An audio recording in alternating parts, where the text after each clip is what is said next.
Welcome to the classes on Psalms. Today we are going to look at Psalm chapter 3. Request you to pray for the Psalms classes. Have you ever been up in the morning and you felt that you were in a battleground and you had many enemies and you had a head spin and you are not able to move in the morning, you are so worried about it? Then you have to read Psalm chapter 3. There is something that David can teach us. Right, when you get up, especially in the morning, and you have so many problems, and there is something that we can learn from David to encounter them in a good manner. So this is the psalm that is written by David as morning prayer. Why do I say that? Because if you look at in verse 5, I lay down and slept, I awoke, the Lord sustains me. Right, it's a morning prayer, and the title also says that this is the psalm that was written by David when he fled from his own son, Absalom. For that understanding, you need to read 2 Samuel 15 and 16, and if you read it, you will understand this psalm much better. The context is there. Absalom gets into conspiracy, and he takes away the kingship from David through conspiracy. And David did not want to fight with his son within Jerusalem so that there could be a huge bloodshed, and he wanted to avoid the bloodshed, and David started running away from Absalom to avoid a war within the city.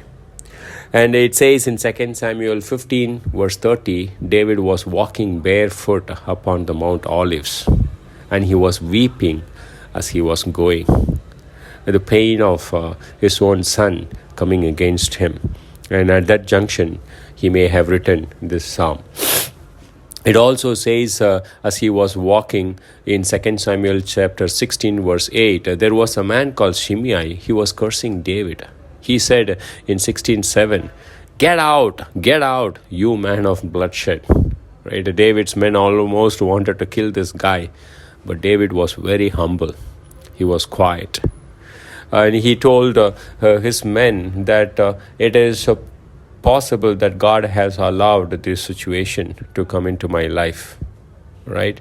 So he knew that God was in control, and he resigned completely to God, and he knew it is God who is in control, and he was able to be very calm and very quiet. And he even says in 2 Samuel chapter 15 verses 25 and 26, if God wants me to bring me back as a king, and let him do it. Right?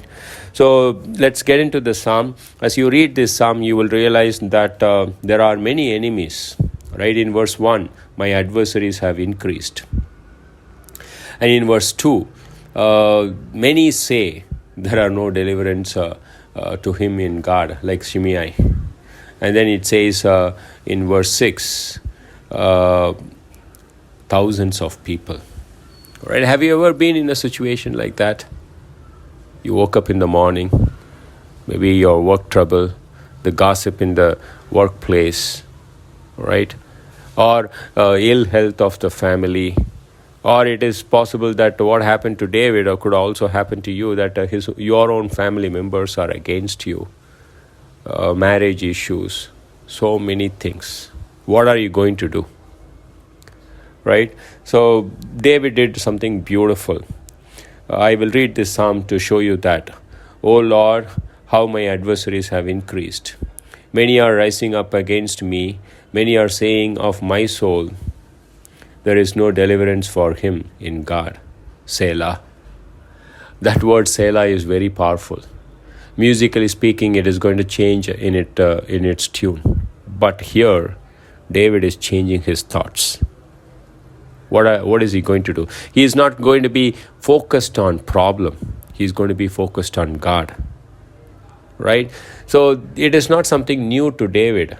The entire army of Israel and Saul, they were constantly focusing on Goliath, and they were able to find out only the description of Goliath. What happened to them? They became immobile. They became paralyzed. Right? They were not able to do anything to Goliath. But on the other hand, when David came into the scene, in 1 Samuel chapter 17, and he did not look at Goliath, and he looked at God, and Goliath became small. Why are you constantly looking at your problem? Did not Jesus say to Peter in Matthew chapter 14, do not look at the waves, look at me. The moment he looked at the waves and he began to sink. You must have some Selah moments, and I must have some Selah moments. Just think about when Moses sent 12 spies in Numbers chapter 13. 10 of them, what did they do? They looked at the enemy. Right, in chapter 13 of Numbers, 31 to 33, they said, oh, the cities are walled up. You don't even know we saw Nephilim there. Nephilims are giants. That land basically eats people for breakfast, lunch and dinner. In their sight, we were very small. We were like grasshoppers, and they were so huge. So they get into that grasshopper complex. Right? You get up in the morning. I'm not denying that it is a battleground, but the moment you looked at the enemy constantly, then you become a grasshopper. David wants you to have Selah moments, and David did have Selah moments. As a result of Selah moments, what happened to David? I want to point out 3 points in this psalm, verses 3 to 6. Number 1, God, you are a shield to me. If you look at God, then God will be like a shield to you. Right? And then second one, you are the one who is going to lift up my soul, or lift up my head. My friends, God does it. Right? He lifts up. And what is the third one? In verse 4, I was crying to the Lord with my voice, and he answered me from his holy mountain. You will come to know that God is a prayer answering God. Friends, let's not zoom in on the problems in the battleground. Let's zoom in on with our God. Right? So what did Jesus say when he heard about the report that Jairus received? The synagogue officials in Mark chapter 5, and the friends of Jairus came and told Jairus that your daughter is dead. Don't trouble the master. Immediately David looked at Jairus and says, keep on believing. There is a resurrection. Right? So that is the second Selah that he has in verse 4. What is the second Selah? What is the impact of it? I lay down and slept. I awoke. I knew the Lord sustains me. Wow. What a beautiful Selah moment that gives you a good night's sleep. Don't you have a good sleep? Then have a Selah moment, which is in Psalm chapter 3. And final verse in verse 8, David says, salvation belongs to the Lord. That is what Jonah discovered when he was in the belly of the fish. We don't have to go to the belly of the fish to discover salvation belongs to the Lord. When you look at the scriptures, you know that salvation belongs to the Lord. What a beautiful rhema. And then he says, your blessing be upon your people. Friends, we are all in battlegrounds. We have a personal enemy, our sin nature, the world, and Satan. But it is not our duty to constantly focus on the enemy and develop a grasshopper complex, but our duty is to have a Selah moment and focus on God. That's all about Psalm chapter 3. Thank you so much for listening. Have a great day. God bless you.